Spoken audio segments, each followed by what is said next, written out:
got to do. And when it comes to picking partners, I'll even go as far as two. But 7 at 1. Oh no, 7 at 1. Oh no, 7 at 1.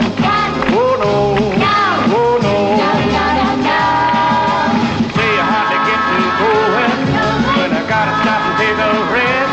Well, baby, I'm a wee bit older, and you had me very, very best. But I don't mind you dance till morning. I'll even help you to the floor. When it comes to picking partners, I'll pick it 3 or even 4. But 7 at 1. Oh no, 7 at 1. Oh no, 7 at 1. Oh no, oh no. If you were dancing good, you were doing me bad. Ain't acting like you should. It's really making me sad. Remember when it comes to that judgment day. 2, 4, 6, 7 ain't gonna get you. Well, you gotta dance till morning if that's the way you wanna mix. When it comes to picking partners, I don't mind if you are pushing stick. But 7 at 1. Oh no, 7 at 1. Oh no, 7 at 1. Oh no, oh no.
Goodbye, Charley.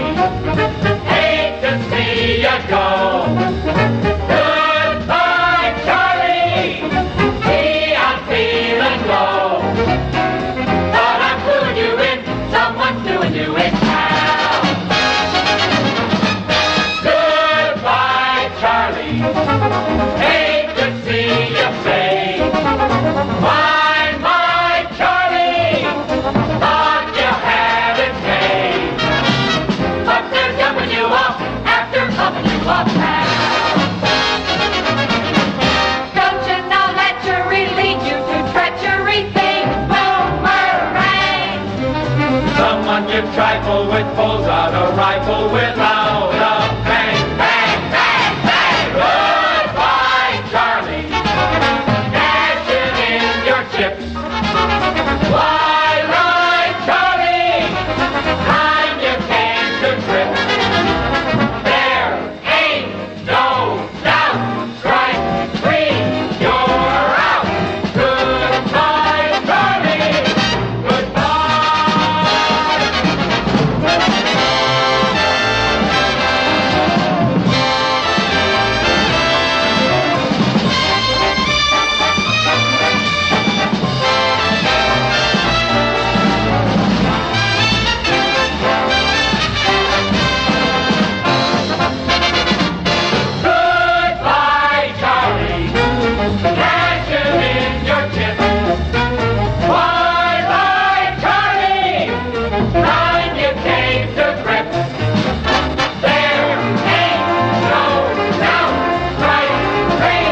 welcome. Crafty, how nice of you to pick me up. My dear boy, it was the very least I can do.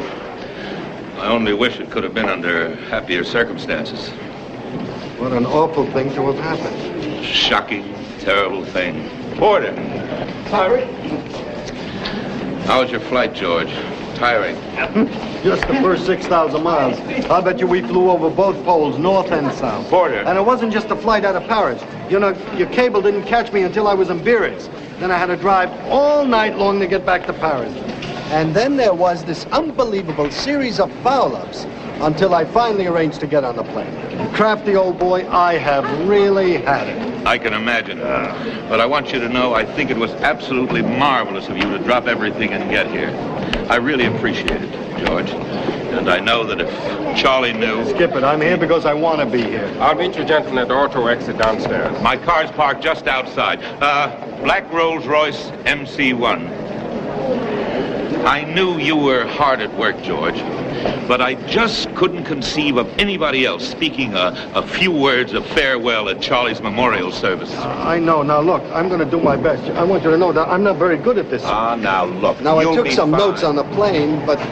You will be absolutely wonderful.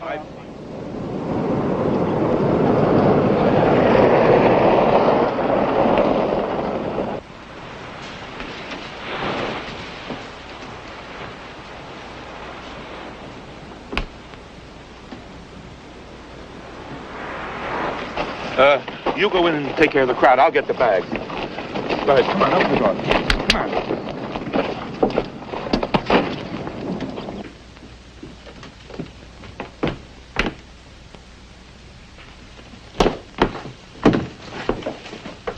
Janie, nice to see you. Isn't Kenneth here yet? Oh, Ken was heartbroken he couldn't be here, darling. But he's in the semifinals of the golf tournament at Hillcrest. Mm-hmm. And George, it's wonderful to see you. I only wish it Could could have be... been under happier circumstances, yes. Of course, I didn't know Charlie that well. He was more a friend of my husband's than of mine, but I always admired... What happened? Where is everybody? well, I don't think anybody else is coming. Franny and I have been here over an hour. Sir, is it possible the wrong address was given for the service? Don't be ridiculous. My office personally sent out all the telegrams. Crafty, Harry asked me to explain that he wanted to be here, but some exhibitors came in from Ohio. Hello, Sue. Listen, Sue, I'm out here at the beach house. There's practically nobody. Well, I know you sent everybody wires, but you should have followed up by phone. Oh, you did follow up by phone. Well, the golf tournament couldn't keep everybody from coming. But this is only Tuesday. Nobody goes to Palm Springs before the weekend. Oh, well, what about the Writers Guild? Surely they're going to send somebody. He owes how many years' dues? All right, Sue. Seems to be one of those days when nobody can get away. Crafty, can't we begin? I don't think anybody else is coming. Now? But, don't you think we ought to wait just a few more minutes? Dear boy, turnout-wise, this isn't what we hoped for. But I'm very much afraid this is it. Just us? But people may be on their way, maybe hung up in traffic or something. George, I'd be the last to hurry you in a matter like this. But the fact is, I'm giving a little dinner party at LaRue, so if we could just get cracking. Yeah, I understand. I want you to know I'm not very good at this sort of thing. Sir, if it would be at all helpful, we brought along a tape recording of Handel's Messiah sung by the Vienna Choir. Thanks. Some other time, maybe. Mister, please.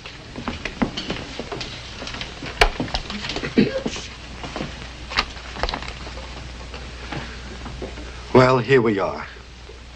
Those of us who are Charlie Sorrell's friends. Gathered in his house while somewhere out there in the vast ocean lies Charlie. First and foremost, I would like to thank all of you here for coming out.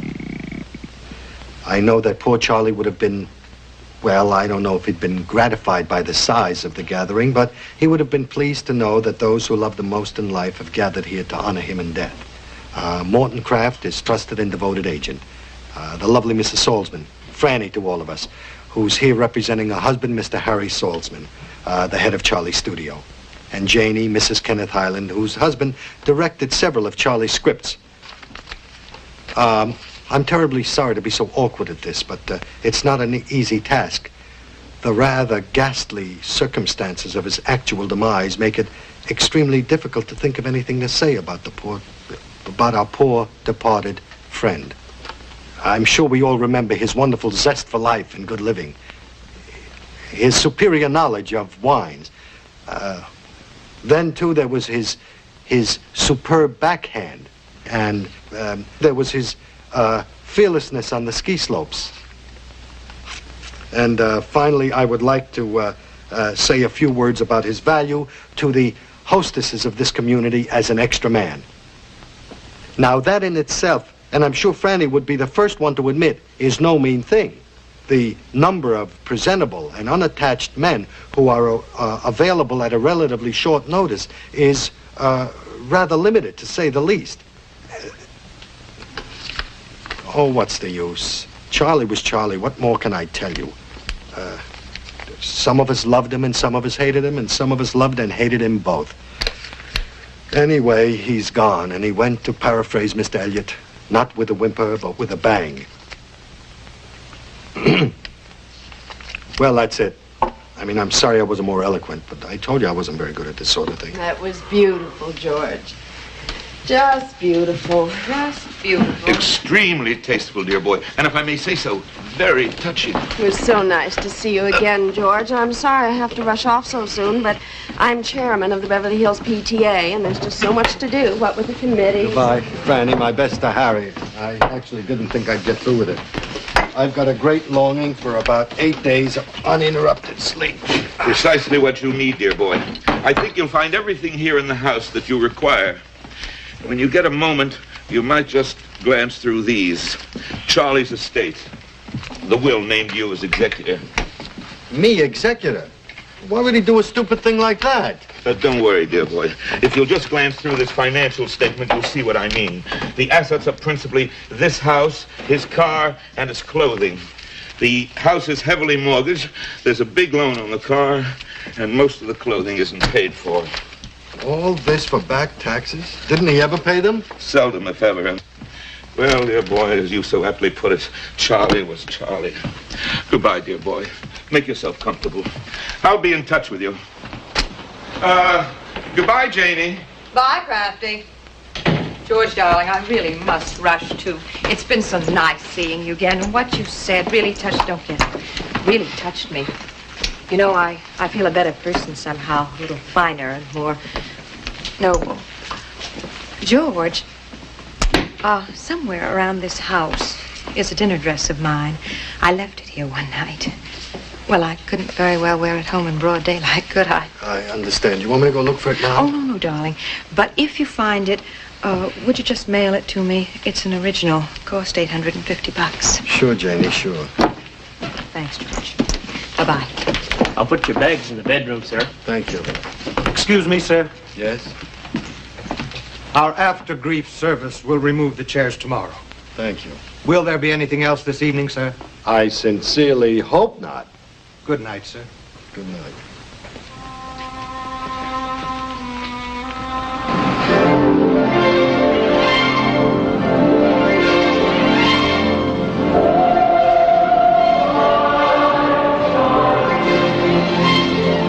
Charlie, you poor old goat.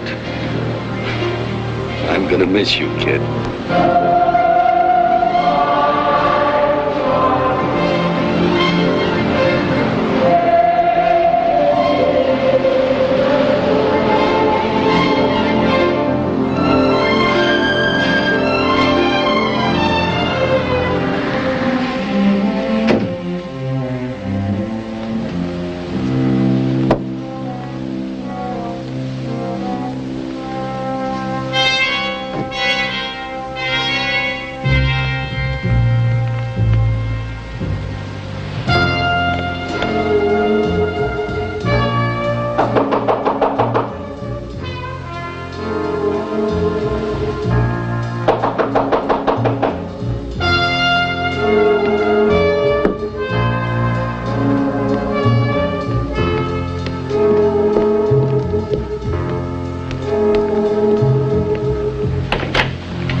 Beg your pardon, sir. I'm sorry, but the services are over. Everybody's been and gone. Excuse me, sir, but I encountered this young lady on the highway.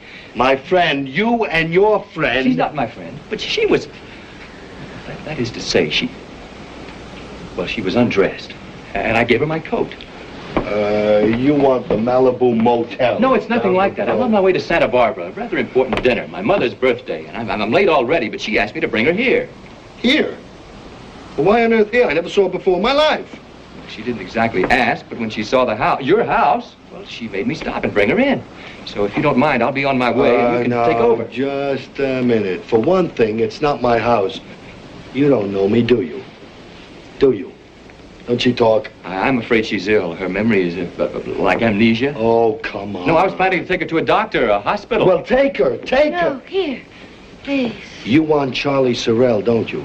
You're one of Charley Sorrell's friends, aren't you? Charley Sorrell?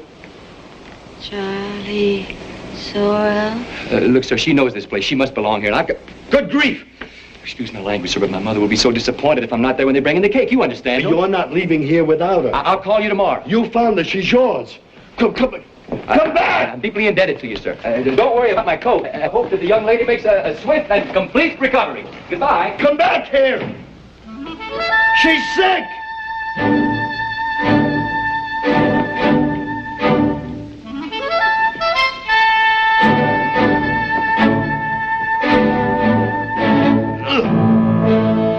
You can't leave her here like this!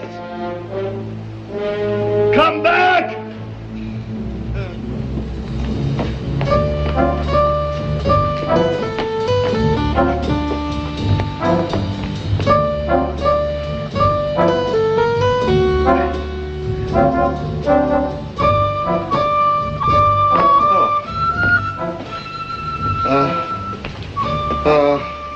Hey, you. Madam X, wake up. Speak to me. All right, don't speak to me. I'll speak to me. Well, what kind of a day did you have, George? Smashing.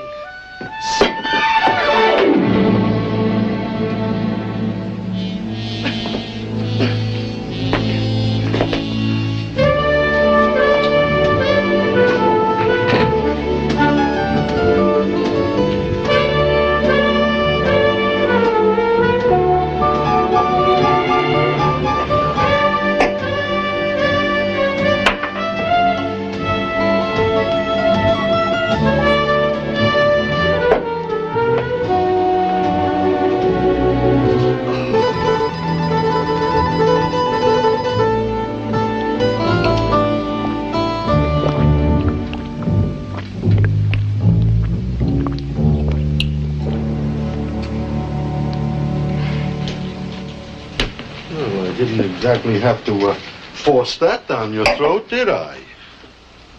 It's good. What is it? It's brandy. Where have you been all your life? I don't know. I can't remember anything about anything. I know. Amnesia. Amnesia?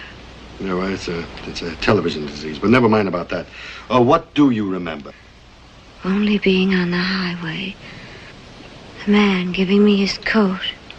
I was shivering in the car, and suddenly I saw this house and felt if I could just be inside, I'd be safe. Safe? In Charley Sorrell's house? Charley Sorrell? Mm-hmm. You must have known him. That's why the house struck a chord. Come on now. Well, why don't you get up and take a good look around? Come on.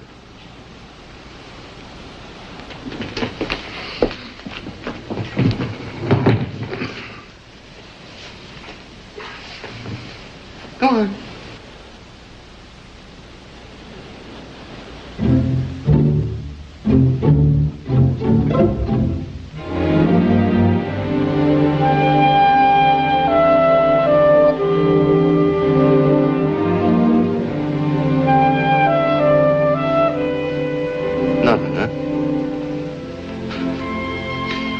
I tell you what, there's a terrific little hospital down the road in Malibu.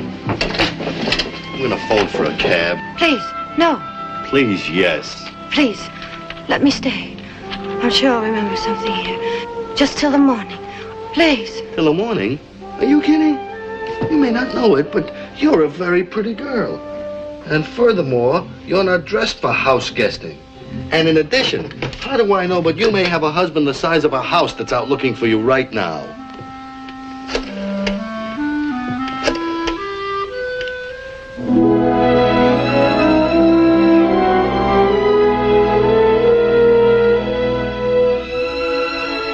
Oh, what the hell? I'm too tired. Come on.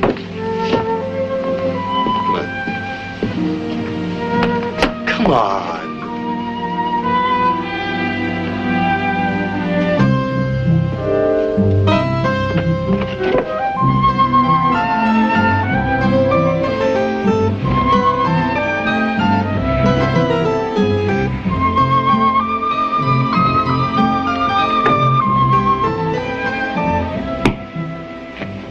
There. It's all yours. Come on, come on.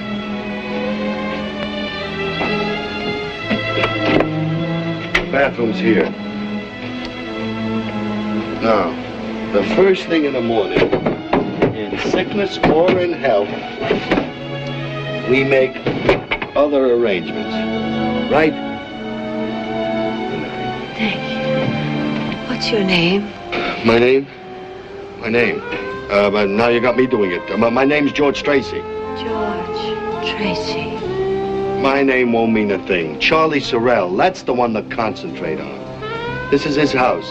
You remember Charley Sorrell? Big guy with broad... Skip it. I think you got everything. Good night. No. Don't leave me. Please.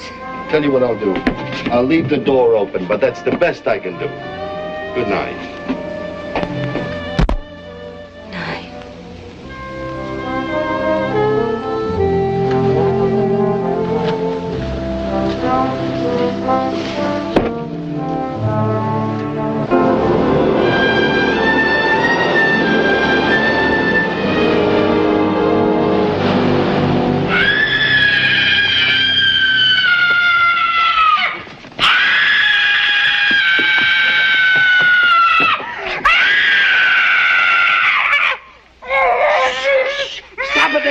About everything's fine. It's all right. Everything's all right. You're safe. Be calm. Just...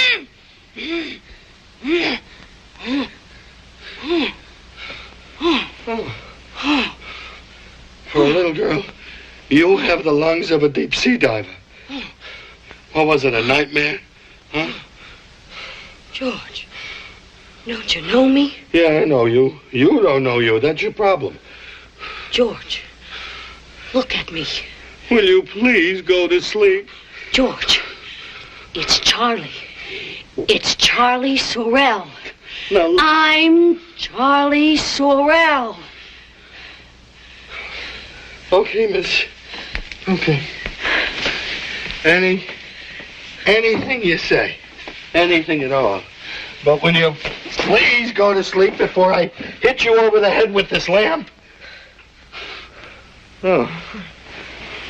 George, I don't understand this any more than you. Oh. But I'm Charley Sorrell. It suddenly came to me in my sleep. Sleep, thanks. George, wake up, George, please. George, I'm your best friend, Charley Sorrell. Because it's first thing in the morning. Good night. George, it's true. Leo Satori caught me making a pass at Rusty on the yacht, and he shot me. That's nice. Now, George, you listen to me. Your name is George W. Tracy. The W stands for Wellington. You live at 231 Avenue Kleber in Paris. Your telephone number is Balzac 4889. You have a mole on your left shoulder blade. Look, sister, I don't know what the gag is, but I've had a very rough day, right? In 1950, we wrote a picture together based on an original story. You sold the studio. We had a secretary named Shirley something, lived on Fountain Avenue, and neither of us knew the other was making out with her until we bumped into each other on the stairs one rainy Sunday afternoon. Right? Who put you up to this? Was it Crafty? Your bank in Paris is the first National City branch in the Place Vendôme. 2 years ago, you cast a check for me for $1,000. It bounced, but I made it good when I got lucky at the Cannes Film Festival. I gave you the money in chips, right? And that same weekend, you nearly drowned when my surfboard hit you in the head, right? Now, doesn't that prove I'm Charley? All it proves is that you knew Charley, and he told you all these things. I am Charley, you stubborn bonehead!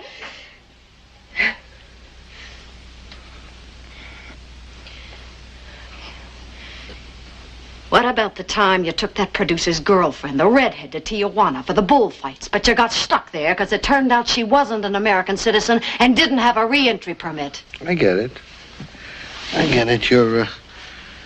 You're one of Charlie's girls, and he promised to marry you or borrowed money from you. Well, you're wasting your time because he's not going to marry or pay back the dough because he's dead. D-E-A-D. You could stay the night, have a hot breakfast, and out. Okay, George. I didn't want to hurt you, but you're asking for it. Last Christmas, just 3 months ago, you were in San Moritz with a model from Harper's, Elsa Underwood. You were crazy about her. You even talked of getting married. But she got a telegram from Dick Avedon and had to rush back to Paris for retakes. Dick Avedon, my foot. That telegram was a phony. She came back to meet some guy, and they were shacked up in some hotel. The Ritz, George, in a suite overlooking the Place Vendôme. It was me, George. I'm sorry. You dirty rat. I should have known. She was no good, George. And my good friend Charley Sorrell's got to be the one to prove it to me, right? Yeah, you were getting serious You about her. I couldn't let you. I did it for you, George. Me? My word of honor. Ah, Charley Sorrell's word of honor. You could have been badly hurt, George, and I didn't want That's to enough, stand Charley. by and watch Drop it.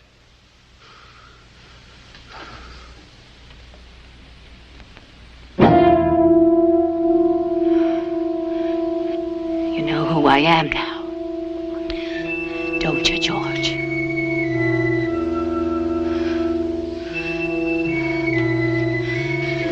Now you know why I was screaming. What kind of a weird setup is this? What's going on? George, what am I gonna do? George? George! George! George! And then this cat in a big black Ferrari. He came screaming to a stop. He bundled me up in this coat, and he stuck me in a car. Now, look, I know all about that, but what about the actual, transition? I mean, don't you have any clue to that? This isn't easy to assimilate, you know. You're telling me? Once and for all, will you stop worrying about petty details and just take a good look at the whole ghastly overall picture? What do they want from me? How long is this going to last? Am I going to be hung up like this for the rest of my life? Now, Charley, come on now. Let's be calm. Let's not lose our heads. Now, there's probably some perfectly simple explanation for the whole thing. Like what? I don't know. And stop yelling at me or I'll walk right out of here. I'm not in trouble, you know. You're in trouble. I'm not a girl. You're a girl. George, you can't leave me. I'm trapped. Well, I'm only trying to do my best to help you, but apparently my best isn't good enough. You gotta stick by me. For a while anyway. George, if you walk out on me, I swear I'm gonna walk right back into that ocean and drown myself.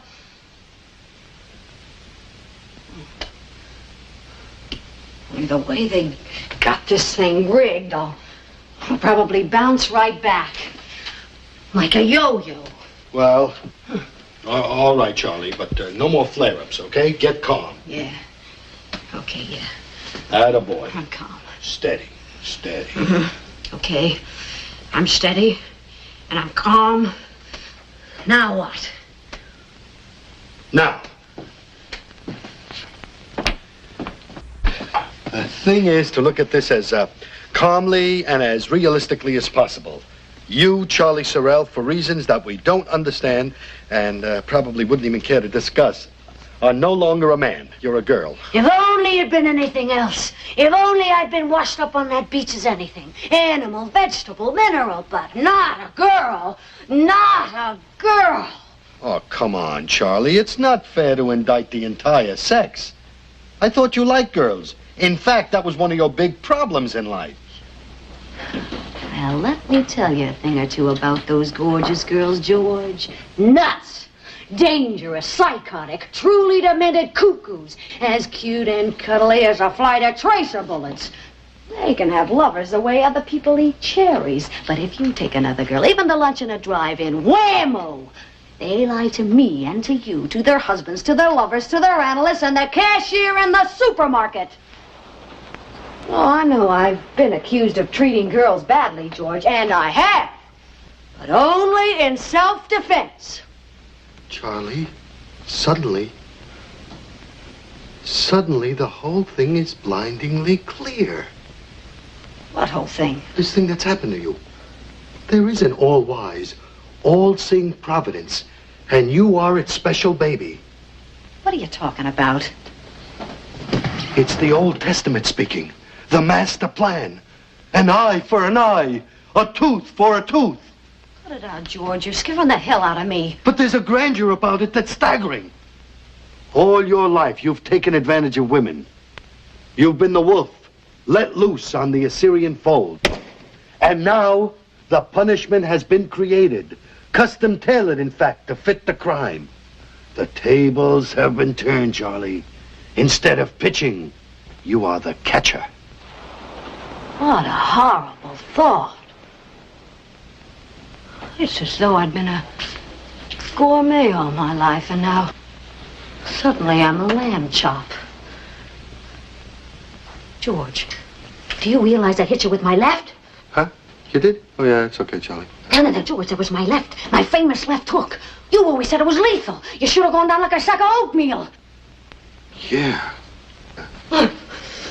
Nothing. No, this is too much. I won't stand for it. Charlie, Maybe I haven't been the West Coast Dr. Schweitzer.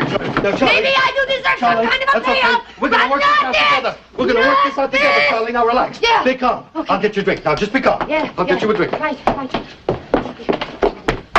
Think of something, George. Please. We will. There are any number of possibilities, and we're gonna try them all. Charlie, you're out of vodka. Yeah, well, try the bookcase. I used to hide stuff there from the maid. The bookcase. What possibilities, George? Name something. Well, in the first place, there's a chance this whole thing might blow over. Of course, then we're in the clear. Where in the bookcase, Charlie? Behind War and Peace. Where else would you hide vodka in a bookcase? War and Peace. War and Peace. But what if it doesn't blow over, George? War and Peace. Then what? Then, in that case, we've got the whole medical profession to go back on. You know, it could be glandular. Maybe it's your metabolism. Maybe a good psychiatrist might even help. Honest, George, you think that might help? I don't know, but it's worth a shot, isn't it? Yeah, sure. I might as well. The shape I'm in, I'll try anything. That's the spirit. Now, there's this doctor in Beverly Hills, what's his name? Kessler, something like that. But he's treated practically all of Crafty's clients, and they swear by him, say he's a wizard. I'm going to make an appointment for you this afternoon. Oh, George, I don't know what I would have done if I had to face this without you. Oh, forget it. You're the only friend I've got. I wouldn't say that. George, what are those things? Were you running a floating bingo game? No, we had a memorial service for you here yesterday. Another? Mm-hmm. Good crowd, huh? Well, actually, we did our best to keep it down. You know, just the real chums. I delivered a sort of a eulogy, I guess you'd call it. You should have seen how affected they were. There wasn't a dry eye in the house. Thanks, kid. A memorial service. Why not? Charlie Sorrell is finished, left hook and all. All that's left of me is this. Now, Charlie, you've got to make an effort to look at the bright side of things. So you're a girl. So what? It's not the end of the world. Did it hurt Garbo being a girl? What about Madame Curie, Florence Nightingale, Harriet Beecher Stowe? Girls. All girls. Yeah, sure. I'll bear it in mind. And while you're looking at the bright side, what about that 75 grand you owe the government in back income taxes? They're going to have a pretty tough time trying to collect, aren't they? I say, I like that aspect. Now, first things first. You've got to have something to wear. I'll zip down to that little boutique in Malibu and buy you something. A house dress or something. Huh. Okay, a pants and shirt for a starter. Something that'll be easier for you to handle. And, I'm gonna have to get you something for underneath here and here. Yes, just my luck. Only last week I bought 24 pairs of jockey shorts. I'd say you're about a size... Okay, George, get cracking. While you're gone, I'll shower and shave.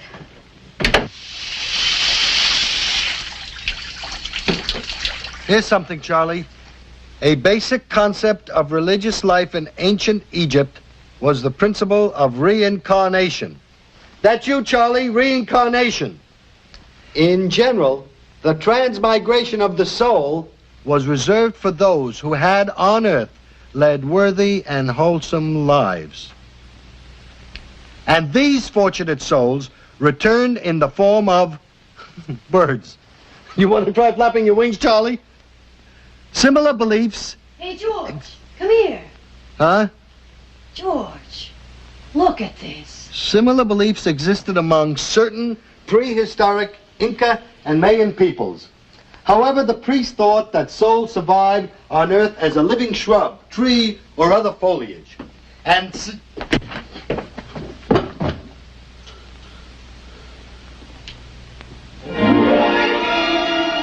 How about that? My.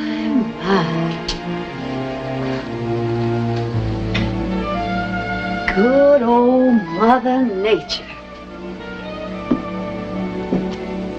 Imagine. I don't have to go see Brigitte Bardot movies anymore. All I have to do is come home and pull down the shades. What a nutty way to talk. And will you button your blouse? Okay. It's wild, isn't it?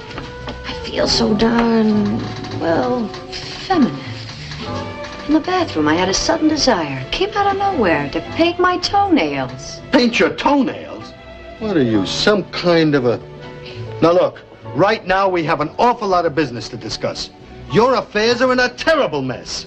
My mind is the mind of Charley Sorrell. I don't have to tell you what that's like. But it's all mixed up with something kind of soft and tender and clinging. Now, Charlie, don't let this thing get you all twisted and turned inside. I mean, remember, steady and calm. I'm fine. What's wrong with you? Me? Nothing. Nothing at all. Hey, George, you think I'm attractive? Man to man, George, tell me the truth, huh? Charlie, you are undoubtedly a very attractive girl. And now, do you mind? Let's get down to business, huh? Business. Is that all you can talk about? No wonder American women are so frustrated. Charlie, you're broke. Did you know that? I mean, this is your estate, of which you so kindly made me your executor. You're not only broke, you're bankrupt. And I can't help you, because I spent practically the last of my dough getting here for your lousy funeral. You know, George, it hurts me to see you worrying about money. You're an artist, George. A fine and sensitive person. Mm-hmm. Well, climb down off that daydream, Charlie. You're in hock up to your ears. Charley Sorrell was. Poor Charley. Just what's going on in that twisted little mind of yours, Chickie? I'm not sure, George, but I'm full of confidence. I felt it the minute I got into this outfit. Even more, just before I got into it. This is a town full of suckers, George. We both know that. Male, female, or what have you. And I'm fully equipped to handle anything. Don't tell me that you think of this as just a springboard to some new racket. And I didn't ask for this. I'm stuck with it. Just tell me one thing. How do I live? You're a writer, aren't you? And you're experiencing something that must be, to put it mildly, unique. Just think what Tennessee Williams would give to be in your shoes. Or Arthur Miller. Or Henry Miller. Yes, it has literary possibilities. Definitely. Thanks, George, for straightening me out. Oh, that's okay, Charlie. Well, I think we better give these papers a shot and see what we can salvage. Company, for Pete's sakes. I'll tell you what, Charlie, you go duck into the bedroom, and whoever it is, I'll get rid of him. Go ahead.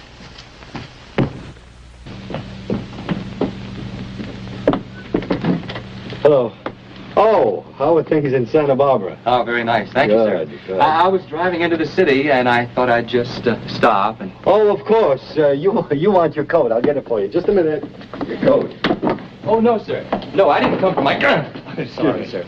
I didn't come for my coat. I thought I would just stop and inquire about the health of the young lady. Well, the health of the young lady is fine. That's of you to inquire. She seemed so ill last night. Are you sure she's really herself again? That's a moot point. But she had a marvelous night's sleep last night, and I'm...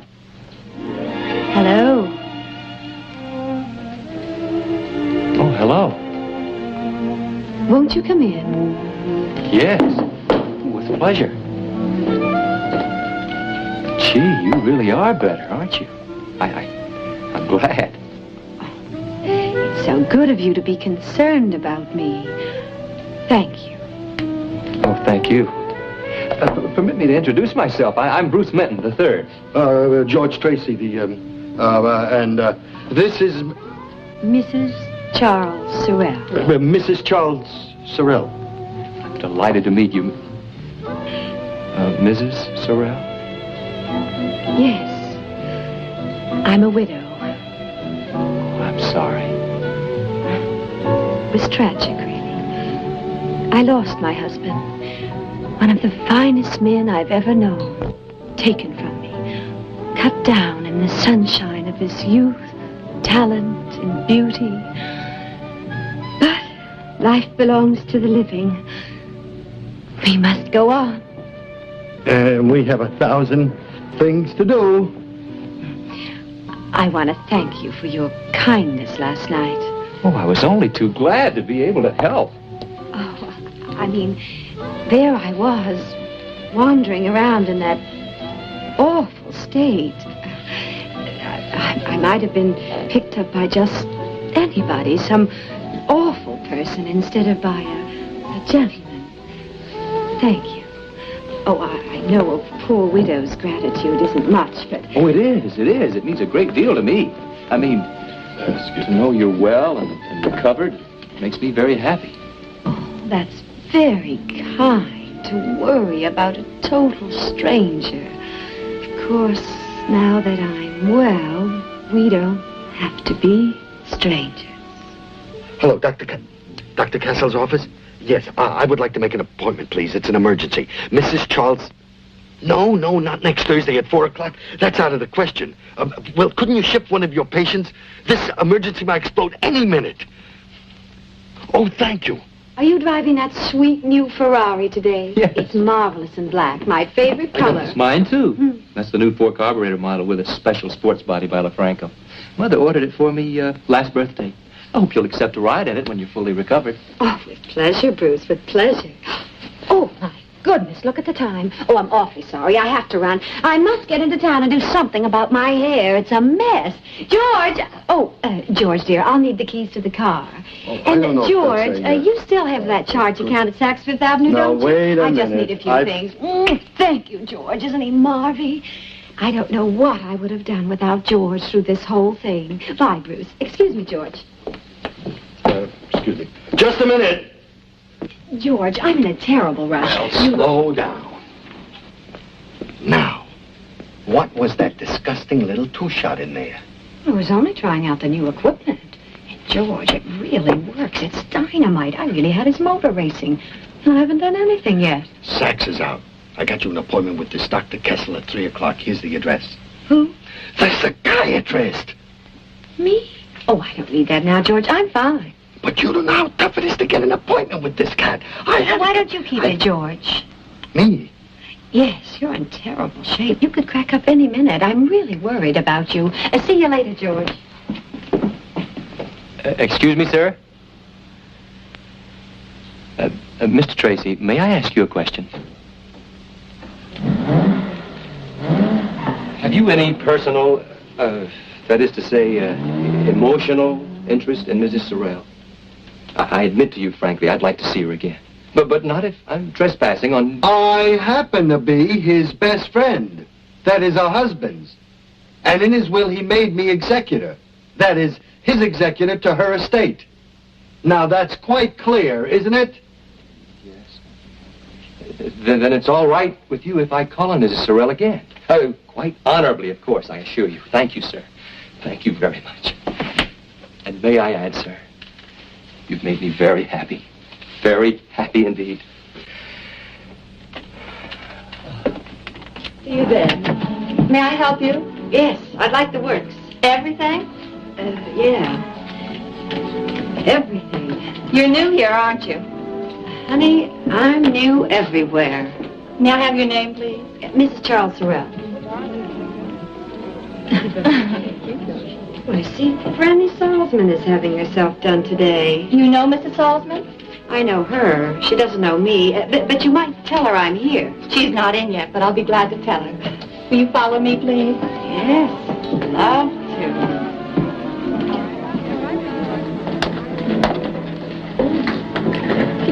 Yes. Gabrielle, have you finished with Mrs. Carter yet? Oh, no, she haven't got a prospect. Thank you. Connie, what booth do we have vacant for Mrs. Sorrell? There's booth 12. Oh, that's too small. She wants to have everything. I can give you number 5. That's fine, thank you. This way, Mrs. Sorrell. Mrs. Sorrell.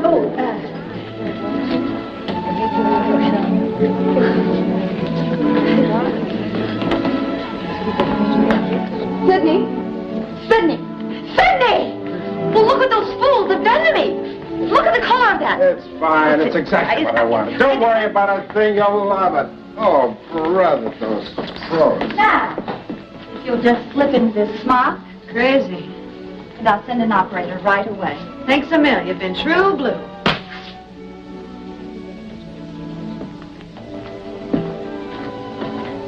It's funny. Not the same thing at all. I don't want it too curly. I told you that from the beginning. Mrs. Salzman, it won't be too curly when I tease it up. Excuse me. Mrs. Salzman, do you know a Mrs. Charles Sorrell? Mrs. Charles Sorrell, there's no such person. Well, the lady in booth 5 insists she's Mrs. Charles Sorrell, and she says she knows you. Are you sure? Mrs. Salzman. 4 hours.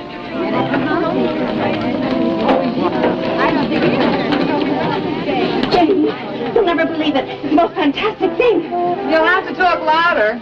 Did you know that Charlie Sorrell had a wife? One of his own? I don't believe it. She's here now. What? In booth 5.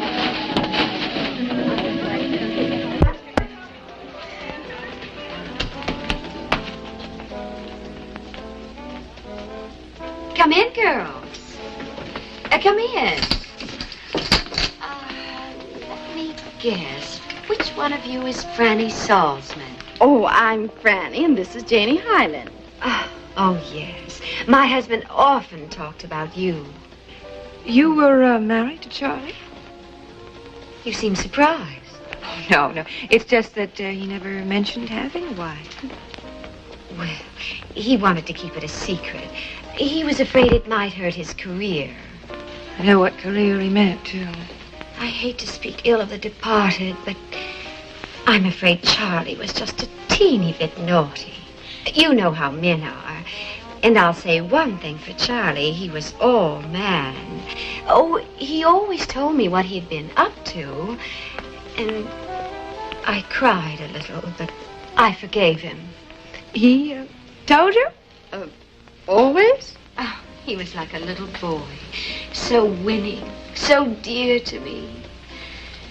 You don't know how I miss him. I can imagine. I'll bet you can. Look, we have so much to talk about. Why don't we... Oh, well, I'd love to, but I... Yes, and I have a board meeting. It's for mental health. Oh, it's not healthy to skip lunch. Not this lunch. The bistro? 1 o'clock? Fine. Yeah, I can make it. Oh, that's lovely. See you after dainty time, girls. How do you want your nails, Mrs. Sorrell? Long and sharp. Now for the latest developments in the case of the internationally famous motion picture producer, Sir Leopold Sartori. Sir Leopold, who was freed yesterday on $50,000 bail, appeared in court with his attorneys. Yes, yes, I'm aware that Mr. Sorrell left a great many unpaid debts, yes. Sorrell, well-known screenwriter, who was a guest on the Sartori yacht when the fatal incident took place.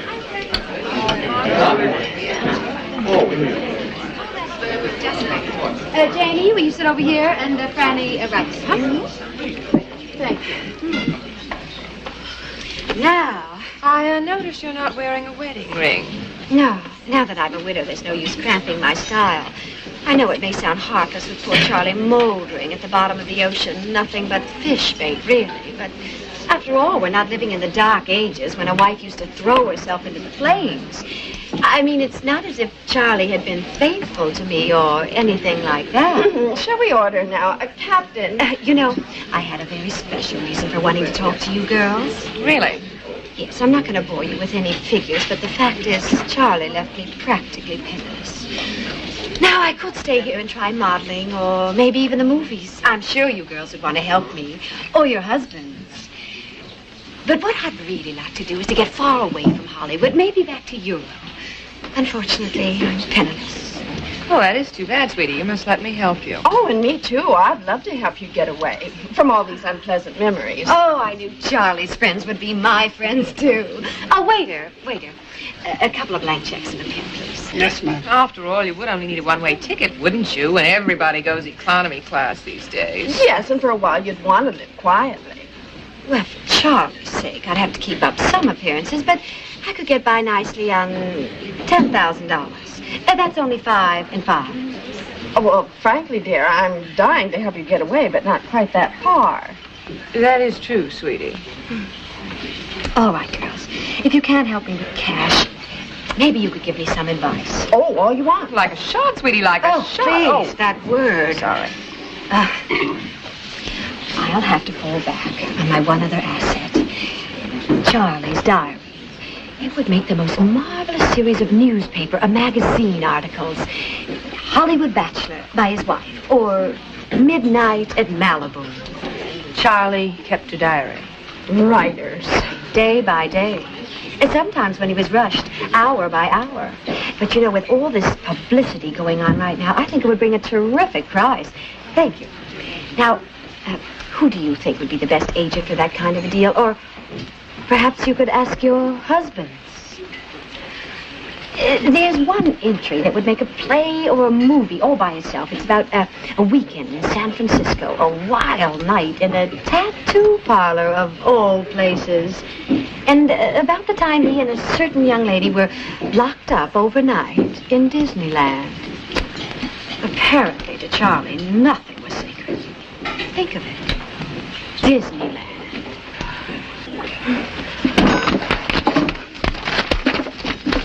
Are you trying to tell me that you sold a story? Mm-hmm. To whom? Oh, a couple of independents. Nobody you'd know. You've been away so long.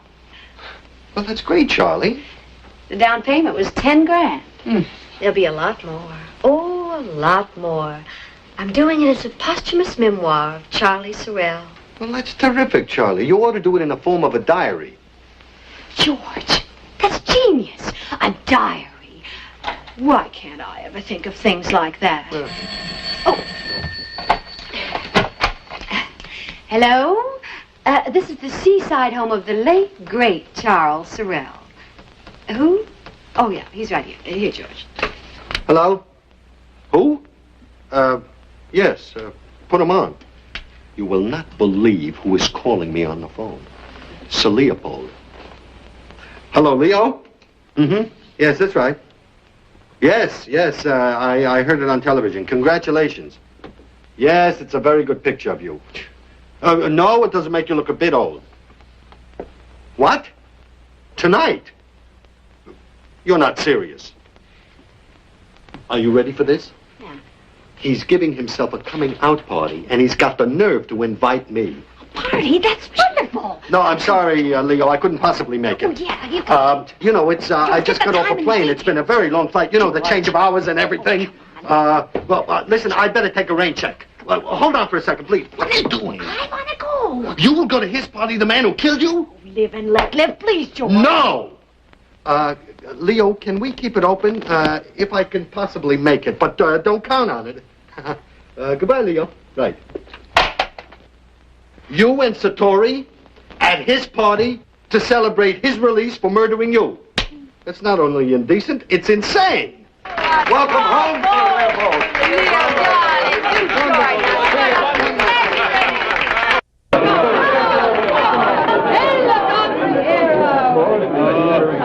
Have you back in Hollywood? Yes.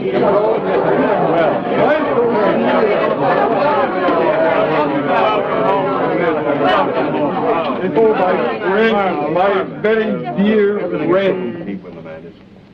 Oh, my humble home. Truly, were it a palace, it could not be more dear to me than these four walls, this handful of belongings. See that the air conditioning is turned on downstairs in the bowling alley. Yes, sir. I do not wish to discuss the tragedy in which I was involved. In fact, it would be most indiscreet, since the case is, as we say in Latin, sub judice.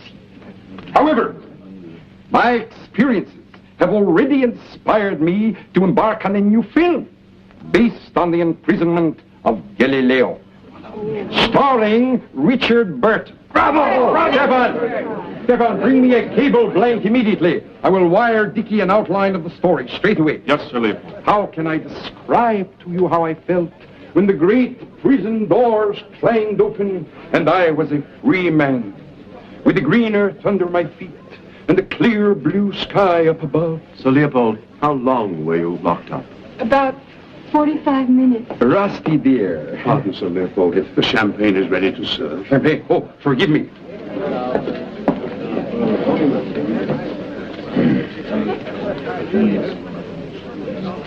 Too cold. You must allow the wine to breathe for a few minutes after it's poured before you serve. Welcome home, Sir Leopold. Welcome home, Leo. So nice. That is so wonderful, all of you. Dinner will soon be served. There will be dancing, of course. Also, the Hollywood String Quartet will play in the small library. And in my private projection room, there will be a screening of the new art film, Hoki Charusi, a Japanese version of Little Women. I could not on short notice arrange anything elaborate for this evening. I ask you to forgive me, and I want to thank you one and all for coming here tonight. This is extraordinary. Quelle surprise. You are the girl I so much admired in the ups and downs of the Aztec Empire. You did? But I was just one of the human sacrifices. There were 18 of us. You were much more human. Still are.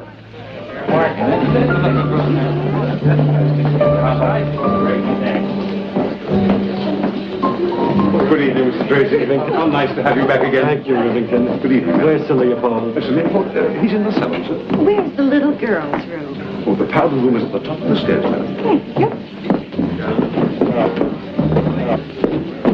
Hurry and don't talk to anybody. I'll be back in just a teeny little second, George. Hello, Franny. Oh, George, how are you? I'm so glad to see you. Excuse me, George. Janie, nice to see you. Oh, George, how is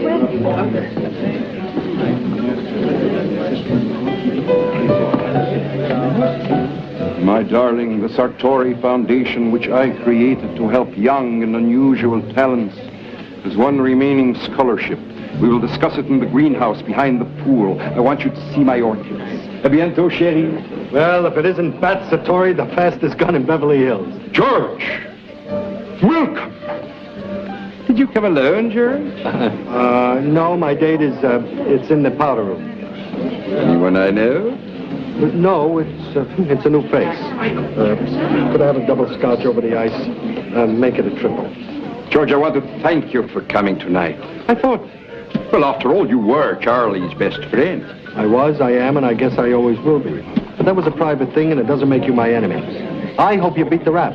For that matter, I hope they take that trigger finger of yours and put it in wet cement outside of Grauman's Chinese. That is very handsome of you, George. You know, all this has amazed even me. Since 30 years, I have been producing pictures. I am successful, talented, not unattractive. And then I shoot one writer. One little writer. And suddenly I have become glamorous. Girls who would never respond at all are now calling me and begging for rendezvous in the San Fernando Valley. I remember when crime didn't pay.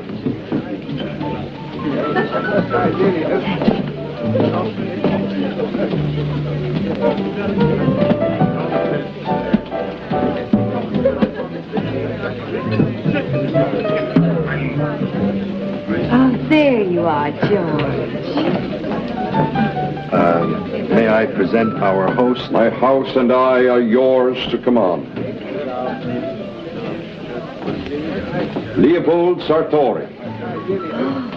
Sir Leopold Sartori. They insisted.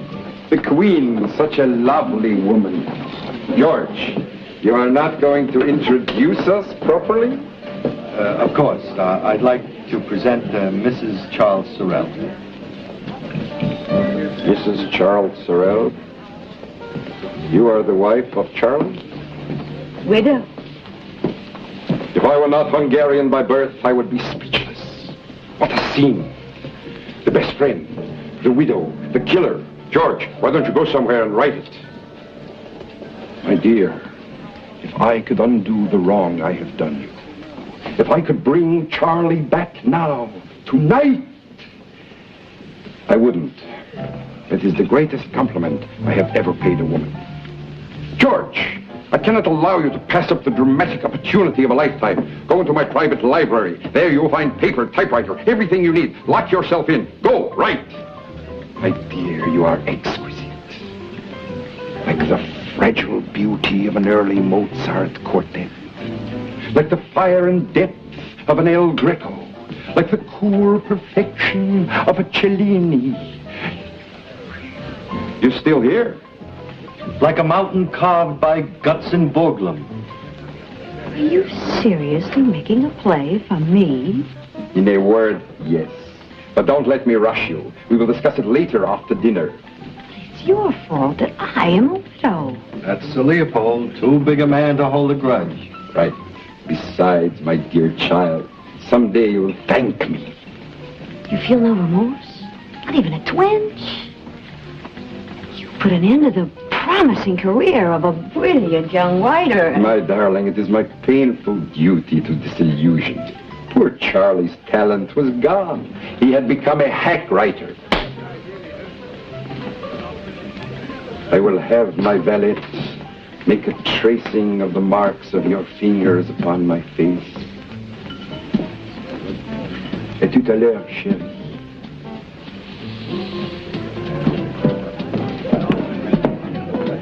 Now, can we go home? Now, I'm hungry. And, George, look who's coming to join us for supper. I don't know what I'm doing in a place like this. I get sick even in bullfights. Dad would never let me associate with show business people. Bankers, you know how prejudiced they are. But I happened to be in Europe alone that summer, and there I was in the reading room of the British Museum in London. You met Charley in a museum? We were both looking up fertility symbols among the Australian primitives. Well, anyway, there I was up on this ladder doing nothing but pure research. Janie Hyland said you met Charley on the beach at Cannes. You told Franny Salzman the same thing. That was later. They misunderstood. Well, there I was on this ladder, and suddenly I looked down, and there was Charley looking up. You didn't tell me you met Franny and Janie. We had lunch at the bistro together. Such lovely girls. Where was I? Lunching with Franny and Janie. Tell us about that. That. Oh, well, it was just girl talk, you know. Come on, George. Dance with me. I don't twist. But I'll teach you. It's fun. I'll bet you and the twist were made for each other, you cheap little hustler. Oh, just a minute. No wonder Charley never told anyone he was married. He was probably ashamed of you. Lord knows when it came to character, Charley wasn't very much. But compared to you, he was St. Francis of Assisi. Well, you got your money, so get out of town fast. What money? What are you talking about? Jealousy. She couldn't get anywhere with Charlie, so now she's taking it out on me. She blackmailed Franny and Janie out of $10,000 this afternoon by threatening to publish Charlie's diary. Get rid of her, George. She's poison.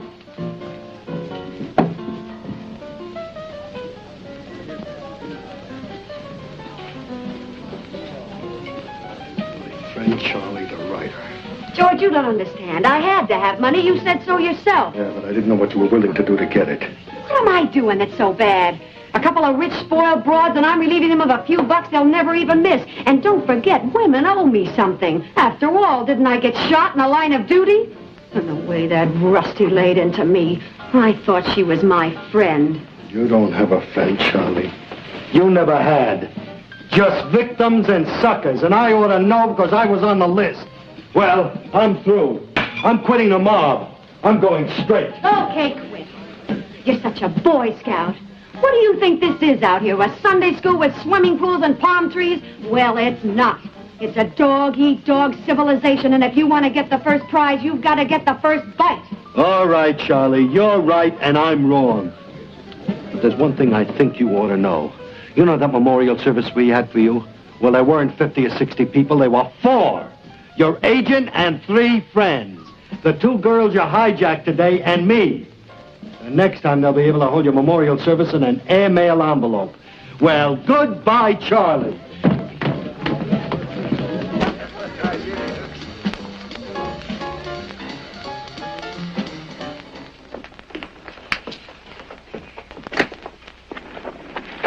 Are you waiting for Mr. Tracy? Yes, ma'am. I drove him out and I'm waiting to take him to the airport.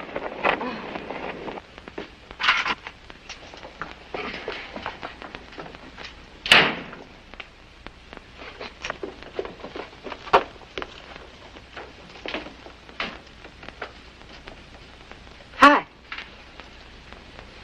Nightcap, George? No, thanks. Hollywood parties. You're right about one thing, George. We should have stood home. Oh, I don't know. Some of it was interesting. Touché. Really going? Mm-hmm. I'm taking the midnight flight to New York City and then the noon flight tomorrow for Paris. Got a match, George?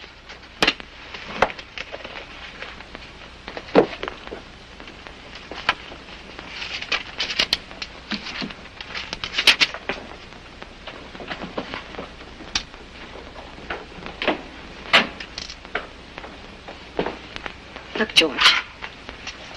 The 10 grand I got from the girls. Up in smoke. George, please. How sorry can I get?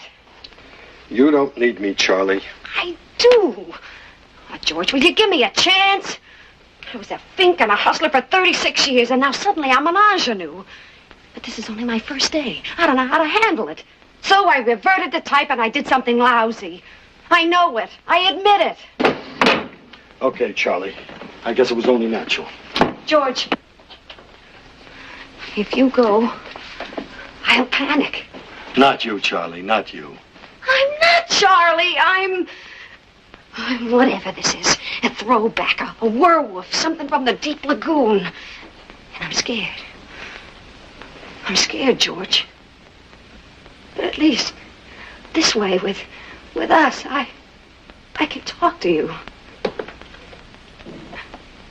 But alone, I'll fly apart. Oh, no. Oh, no, not that. There. I'm sorry. That's all right. No, look at me. I hate girls that cry. All right, now. You cry it out. Feel better. Oh, I'll be a good girl. Of course. I promise. I know.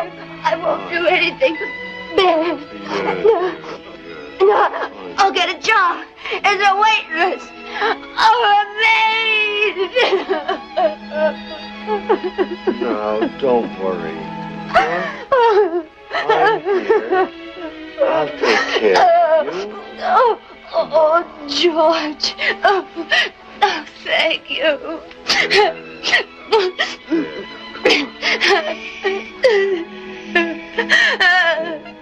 Feel better? I'd like to blow my nose. No, I'll do it. You see? Now everything's going to be all right.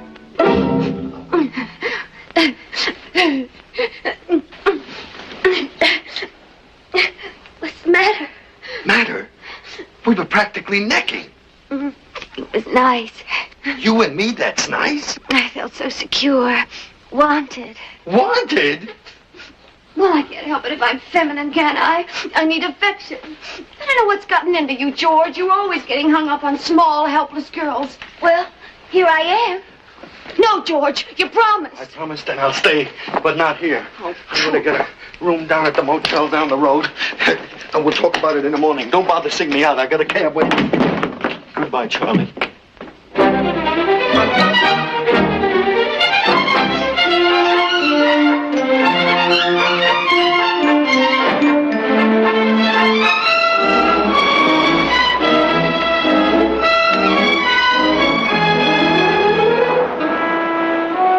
George, I've got it. A perfect way out. We'll get married. That's great. Then I'll be Mrs. George Tracy. Oh, that's brilliant. Just brilliant. That's perfect. We're pals. We've lived together. How many couples do you know ever start married life with so much going for them, huh? That's good creative thinking, Charlie. I've been a bachelor for 36 years, and I am not embarking on the sea of matrimony with a wife named Charlie. And put that thing back on. You mean to tell me that you were on the beach with those two bits of nothing? You talk like a husband already. What a brain! We play and drink together for years. We chase girls together. We even use the same rowing machine. Now what do? We get married. Charming. Who do you want for your bridesmaids? The Los Angeles Dodgers? George. Ugh. George, it's what you said about identity. I mean, I've got to be Mrs. Somebody, even if it's only for long enough to get a passport and a driver's license. I need a husband. Charlie, what you're contemplating is unnatural, illegal, and probably fattening. And whoever that is, I'll be delighted to see him.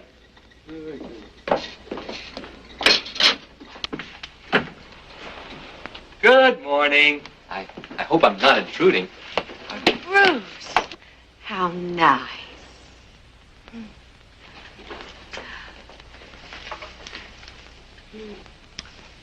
I brought you these. They're from Mother's Garden in Santa Barbara. Oh, Bruce, they're lovely. I've got the car, the Ferrari, outside, and I thought you might like to join me for a little spin up the coast toward my place. That's perfect. Oh, I'll just skip in and change. George, put these in water like an angel, will you, dear? I'll just be a teeny little second boy. You're a writer, aren't you, Mr. Tracy? I was when I left Paris. I don't know anymore. Tell me, do you make up what you write, or does it come from real life? It just seems to happen. I envy you. I could never be a writer. Anyway, nothing worth writing about ever seems to happen to me. Bruce, you never know.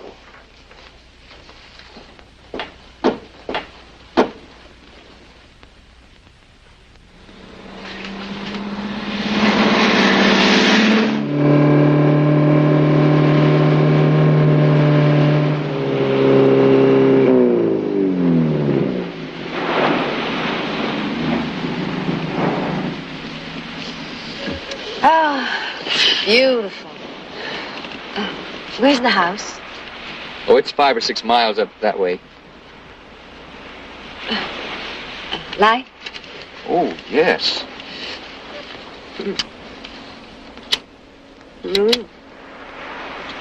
Thanks. Oh, what a pretty lighter. Thank you. I don't smoke, but Mother does. 5 or 6 miles. Yes. You see, at the house, there's just a few hundred acres, and I never seem to be able to get off by myself. So Mother bought me this piece of beach. This whole stretch? Yes, it's nice. I can come down here and just sit and think. What do you think about, Bruce? Oh, Mother, mostly, and my cars. I've got this little Maserati, the sweetest little racer you ever saw. 4-liter job, 4,200 cc's, milled heads, augmented camshaft. I don't know what's gotten into her right now. She seems to be a pretty sick little car. Just won't accelerate. What about her air holes? Are they plugged? I thought of that first thing, but they were as clean as a whistle. What's her bore and stroke? 3.5 by 2.5. Magnetos or distributor? Magneto. Tooth velocity. That's your problem, Bruce. Have you stripped her? Not yet. Do it. Never mind your feelings about her, Bruce. Strip her. She'll thank you for it in the long run. You really think so? I will. I will. And then put an overdrive unit between her differential housings. And a little alcohol in her mixture? That always helps. Please, Mrs. Sorrell. Let's do it together. Of course, Bruce. Oh, Anytime. This is so exciting. I can't wait to tell Mother. Me too. Mrs. Sorrell. Darling. You are seriously picturing yourself as a bride? Yes. I'm beautiful. Every eye in the church is on me as I walk down the aisle, the organ pealing. You're discussing marriage as if you were a sweet girl graduate at Vassar, leader of the daisy chain. You're a tennis bum, and a beach bum, and a ski bum, and now, God help us all, you want to be a marriage bum. And you ask me why I'm so steamed. Oh, for a minute there, while you were carrying on, you sounded as though you were jealous. Jealous? Now that's really from Birdland. Look, George, as we both know, I have a problem. I've come up with a solution. You may not like it, but at least it's something. Meanwhile, I don't hear any big ideas emanating from your corner. Charlie, I have got a plan. Sit down. George, you sound serious. I am serious. Now, what I'm about to propose is dangerous. Sit down. And while you don't seem to realize it, your situation is dangerous. Now, suppose I get you across the border to Canada, or better yet, Mexico. Now, we hold up there until I locate someone who can get you a phony passport. And using that, I get you to Europe, Switzerland, to one of those fabulous private clinics where they don't ask any questions and they juggle your hormones like Indian clubs in a vaudeville act. Now, all I have to do is find someone who knows the ropes in this kind of an operation, and what's the matter? What's so funny? I'm sorry, George. You, George, in that kind of action? Oh, sweetie. You couldn't smuggle a $2 watch past a blind customs inspector. No, I used to be pretty devious, but even I couldn't attack that problem. Hey, this is for sharpshooters, George, not squares. Battle stations! Nighty-night, dear. And don't wait up for me. I'll be late. Mwah. And don't worry, Georgie. Love will find a way. Surprise! I Can't believe it! It's a miracle! La la. So sweet. That's great.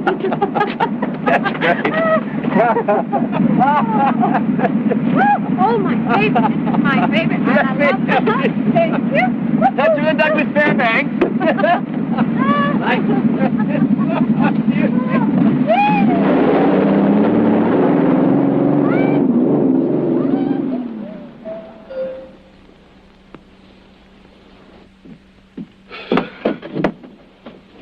Evening, Mr. Tracy. Yeah, that's right. What is it?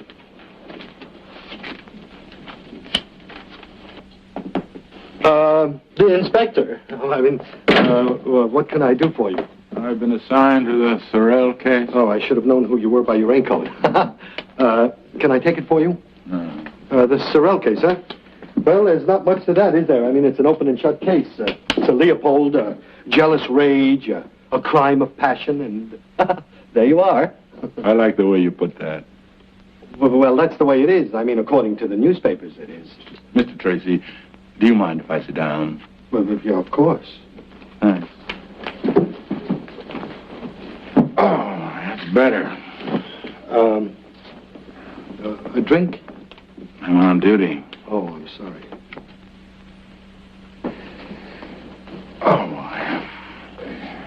That's Mrs. Sorrell's, Charlie's widow.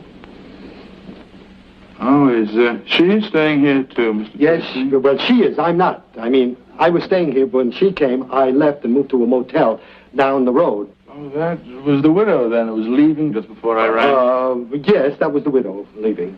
She didn't seem terribly upset, did she? Well, she is. She really is, really. I mean, she's covering it, you know. Last night you went to the Sartori party, you and Mrs. Sorrell. That's right.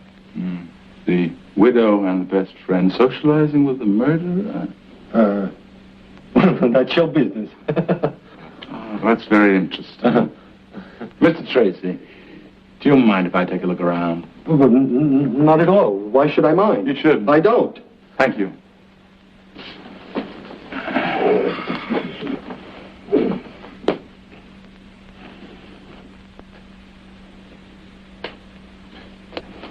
Well, thanks very much.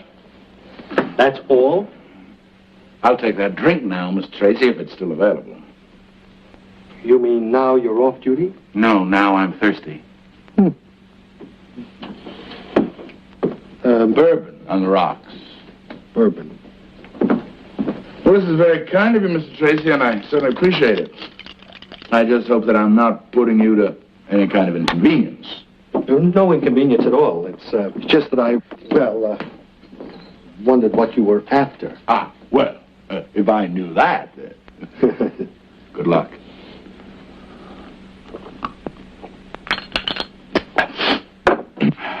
Staying in town long, Mr. Tracy? Well, no, not very long. I live in Paris, you know, and I've only just arrived. As a matter of fact, when poor Charlie got it, I was 6,000 miles away in Biarritz. That's a pretty good alibi. Well, I don't need an alibi. Fine, forget it. I want you to be aware that I've done nothing. Absolutely nothing. Well, have I? Oh, Mr. Tracy, don't you know that people often do things they're not even aware of having done? And then, bingo, they're in trouble. Well, I mean, take you, for example. If you were to know something about this case and they kept that knowledge from the police, do you know that's a felony? And then, let's say that you and anybody else were involved together in this. Well, now that's conspiracy.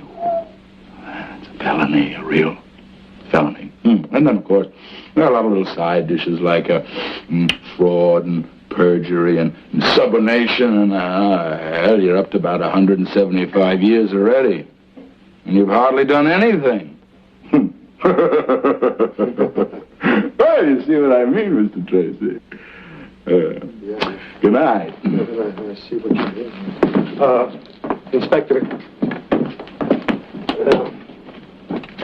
Good night. Well, thanks for the drink. Certainly.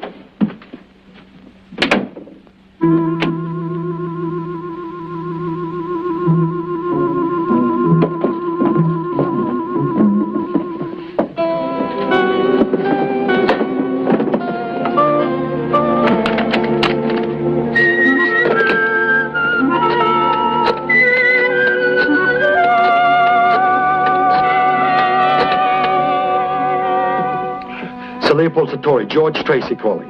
It happens to be Sir Leopold's poker evening, sir. Where's he playing poker? At his office? Where's that?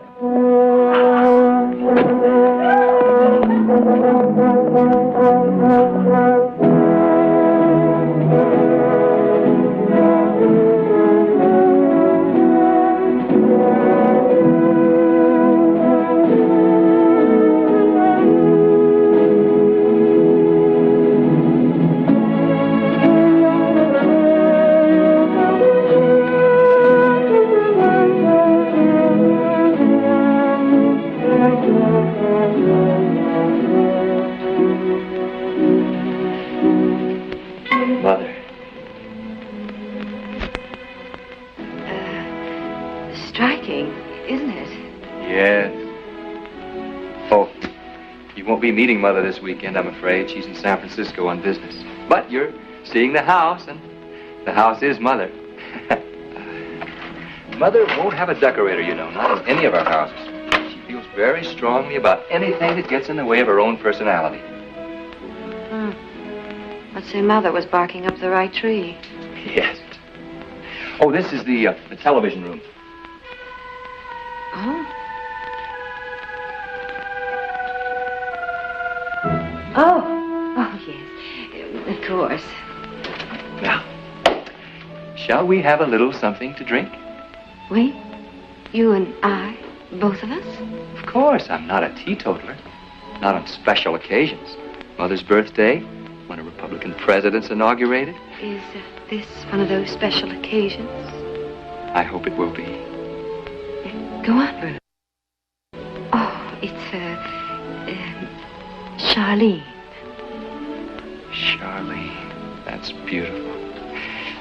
Charlene, I hope you won't think I'm too forward, but I have dared to presume on our brief acquaintance. What's that? I took the liberty of calling Mr. Harry Winston in New York, and he flew this out personally. I hope you flew on an armored plane. May I? Oh.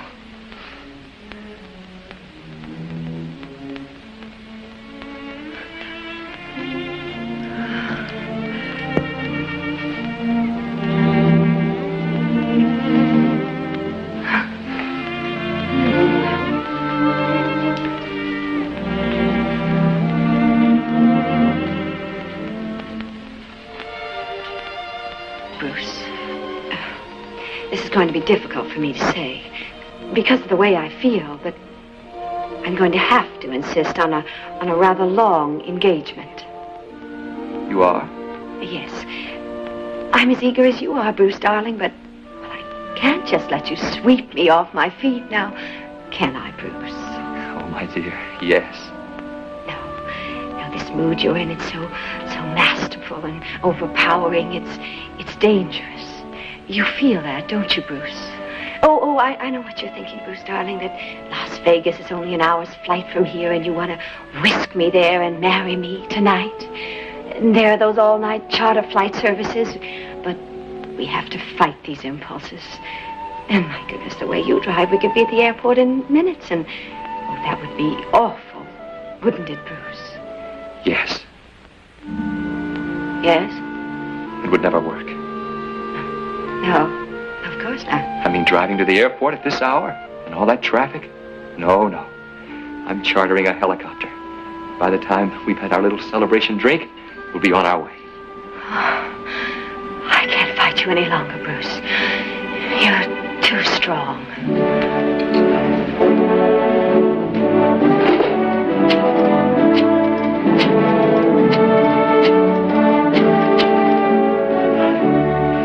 Pacific Charter, this is Mr. Minton. Like your small helicopter and your best pilot as soon as possible. Right? On the lawn at the rear of the house to take us to the airport.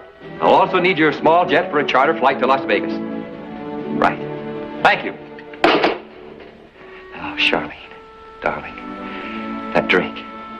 Love to. But there doesn't seem to be anything Oh, around we'll yet. find something downstairs.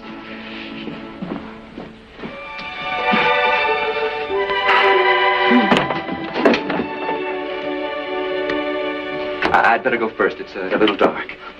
Careful.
overprivileged producers thanks you one and all. The devil's in the cards tonight.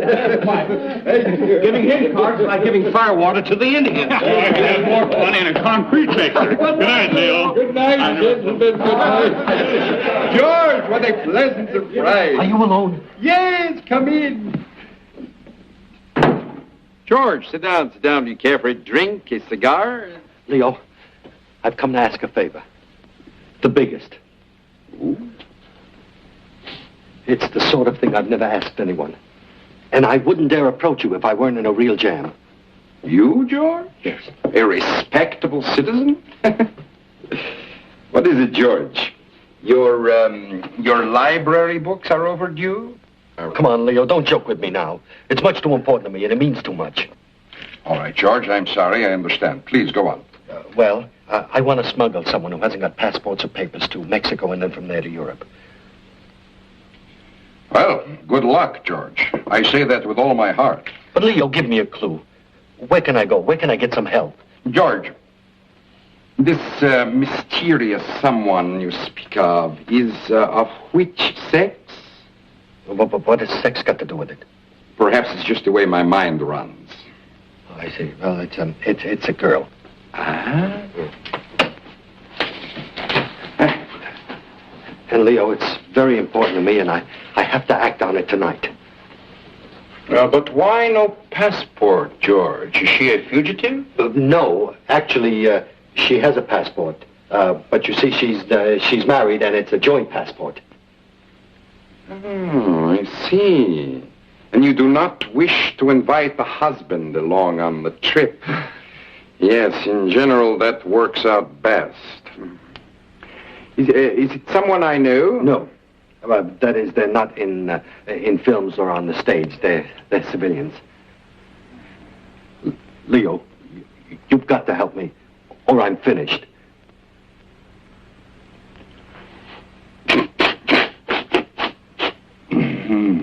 George, it is a very good thing, if I say so myself, that you have come to me with your problem. Why do I say that? Because, A, essentially, I am a very romantic person. B, I like you. C, I am resourceful. D, I am slightly crooked. And in an operation like this, that is vital. Maritime operator, San Pedro Yacht Basin, please. Good evening, miss. Sir Leopold Sartori is speaking. My yacht, the Aphrodite, is cruising towards Coronado. Please call my captain and have him return to San Pedro at once. I want him there tonight. Yes, thank you.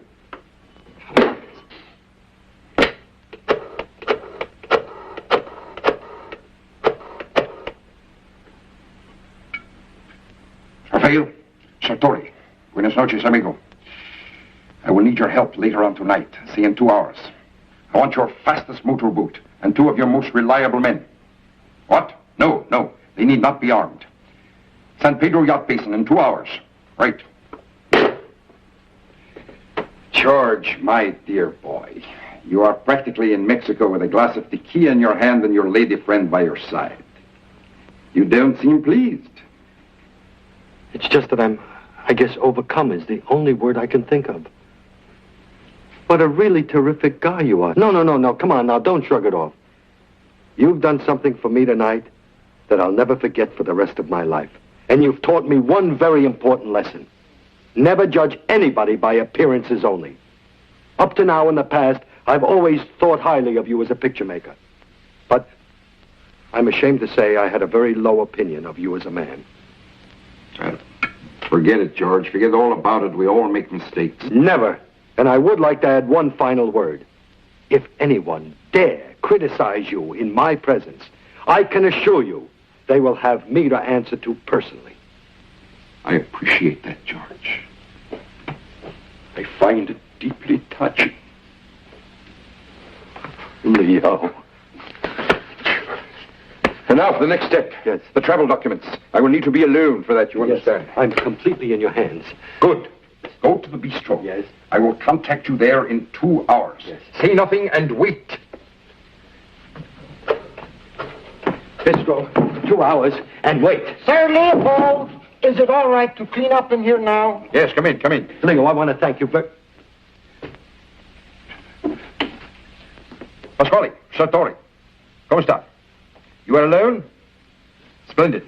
Look, I will need some travel documents. That chap that did such an excellent job on British passports. Is he still around? Ah, wonderful. Yes, he must start tonight. And now, most important, your man must have contacts in at least 3 European cities. I suggest Geneva, Marseille, and Amsterdam. Watch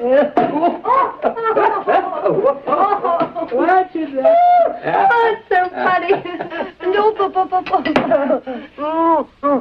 How old were you then?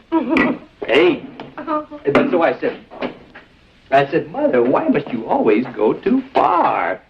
It's so simple. All I want is an orangeade stand like the other kids so I can make my own pocket money. Well, Mother threw herself into that project with the usual bounce. She got her decorator back from Europe to design an orangeade stand with a Venetian motif. I can't stand it. And she got the sauce cooked up from the ranch to chill and squeeze the oranges and put the Venetian orange stand up against the iron gates of the estate. I wasn't allowed off the grounds, you know, so that a customer would drive up, and I would stand behind the gate and reach through and pour the juice into the glass. You must have cleaned up. Well, I think I grossed about 65 cents. The overhead came to $1,200.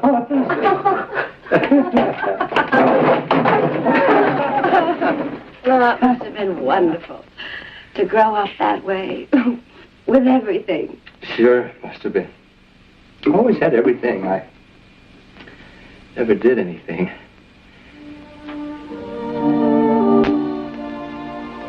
Until the night I met you. You're beautiful. So beautiful. For a bride, that's handy. More than beautiful. A loveliness I can trust. It gives me confidence. I was always very shy. But with you, I feel I can say things I've never said before. Bruce, we don't really know that much about each other. I worship you. I feel happy and awed both at once. That's partly the champagne. No, that made it possible for me to tell you what you mean to me. How much I love you.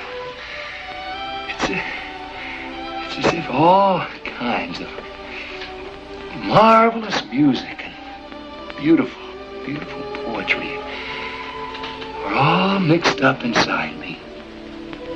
You were the source and the object of it all.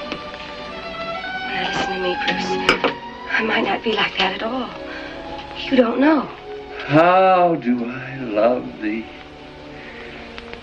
Let me count the ways I love thee to the depth and the breadth and the height of my soul and reach.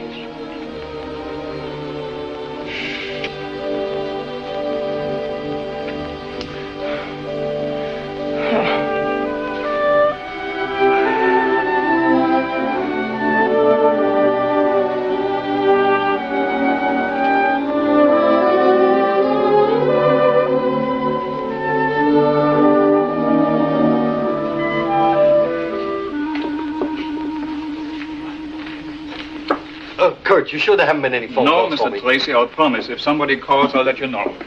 Luigi, please take this out of here, please.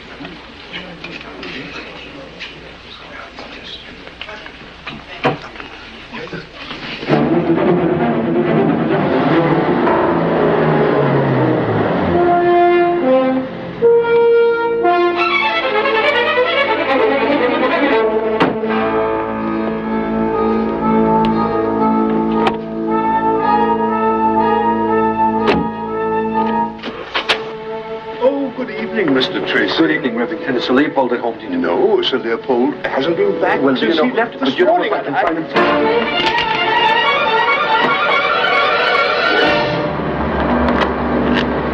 Malibu Road, and hurry! Rusty.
Bonsoir, chérie. Leo, what are you doing here? How'd you get in? Where's George? Questions, questions, questions.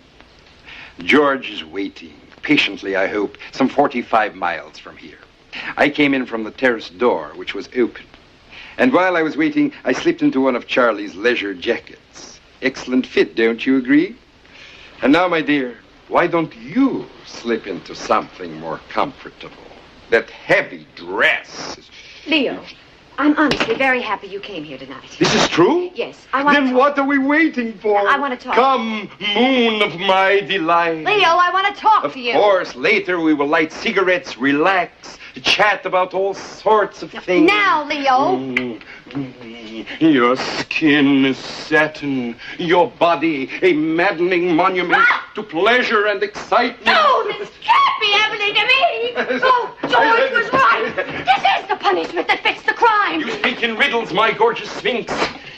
Leo, I want to help you, Leo. Leo, I beg of you, don't waste your life in an endless pursuit of pleasure. Just running from woman to woman. Don't worry about the running. I'm in terrific condition. I fence, you know, and every day I work out with barbells. And in my bedroom I have a trampoline. Come, my little gypsy sweetheart. While the dying embers of the campfire still shed their precious glory. Leo, listen to me. I too was a transgressor. And when I say that, I'm not just whistling Dixie. I was all out. But now I see the emptiness of my life. How shallow it was. No. Every word you say is truth. I'm already a better man, a finer person. No, this is so humiliating. No. Oh, Leo, no, you've got to listen to me. Now, Leo, in this very same room, I behave the way you're behaving now. Tonight it will be perfect. No, Leo, it cannot be. There are reasons. No, Leo. You rat think. Rusty, how wonderful to see. After what you put me through, all the screaming and yelling in 5 different languages, 4 of which I couldn't even understand. All the names you called me, and you don't even have the decency to stay away from Charley Sorrell's house, the man you murdered. Rusty, don't shoot him! This is for you, you conniving, larcenous little tramp. Whoever you are, whatever your name is, you're a disgrace to your sex. No! I'm going to shoot you, and then I'm going to take it out of the state game commission. I'm going to collect a bounty on your hide. No, not again!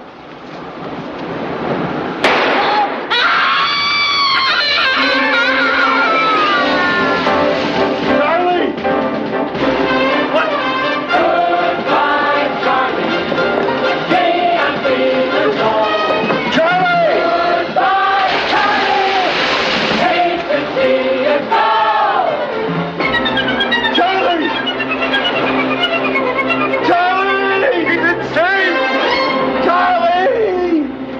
My friend. My very good friend. And I trusted you. I should have had my head examined. And you. A veteran of every motel from here to Oxnard. And you've got to turn righteous and shoot Charlie. Correction, please, just for the record. I shot Charlie. Oh, shut up. He shot... Will you shut up and get out of here?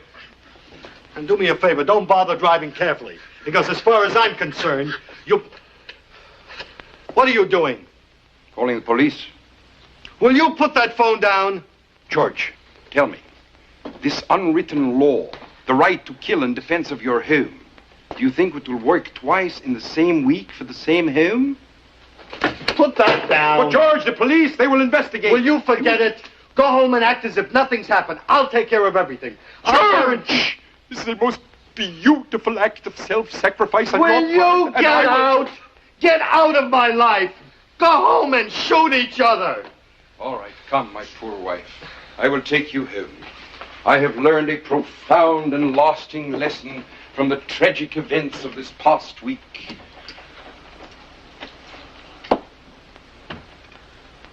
George, by the way, be sure to send me the manuscript of your new book the moment it is completed.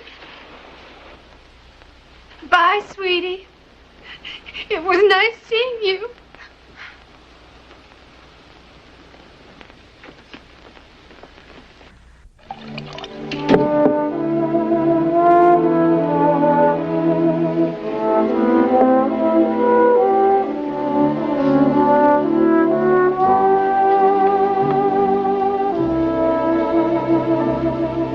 Well, Charlie, maybe it was for the best.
Quiet, boy.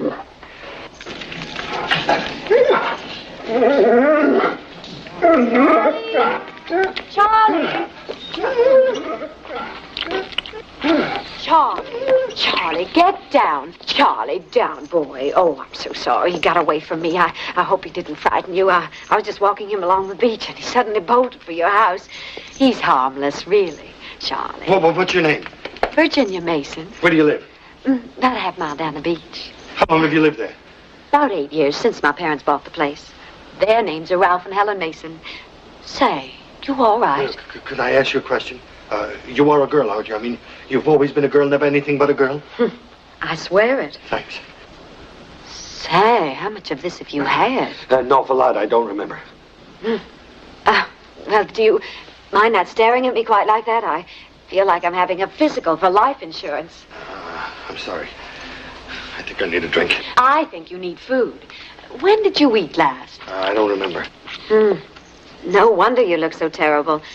Where's the kitchen? Oh, now you just sit right down over there. And stay away from the bar.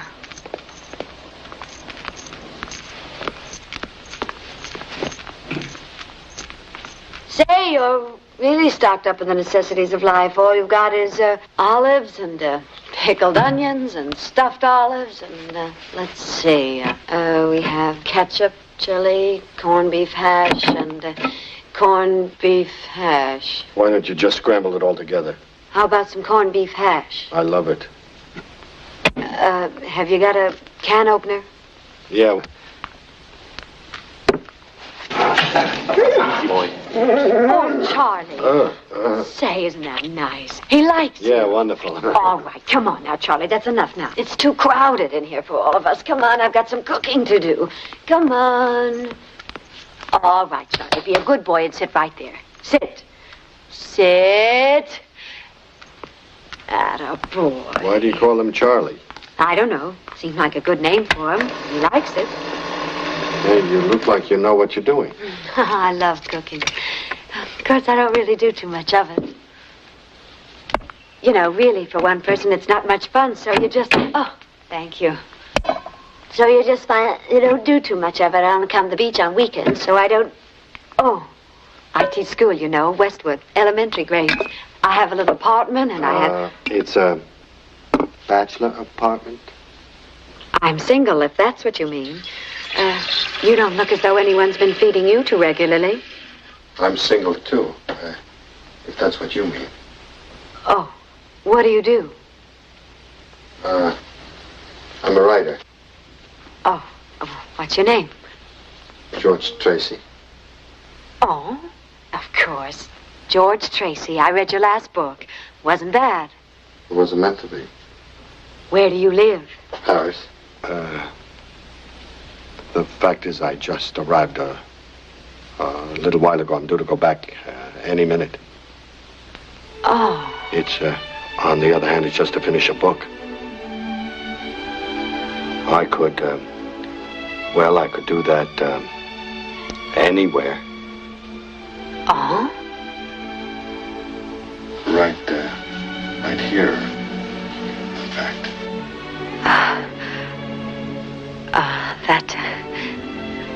That would be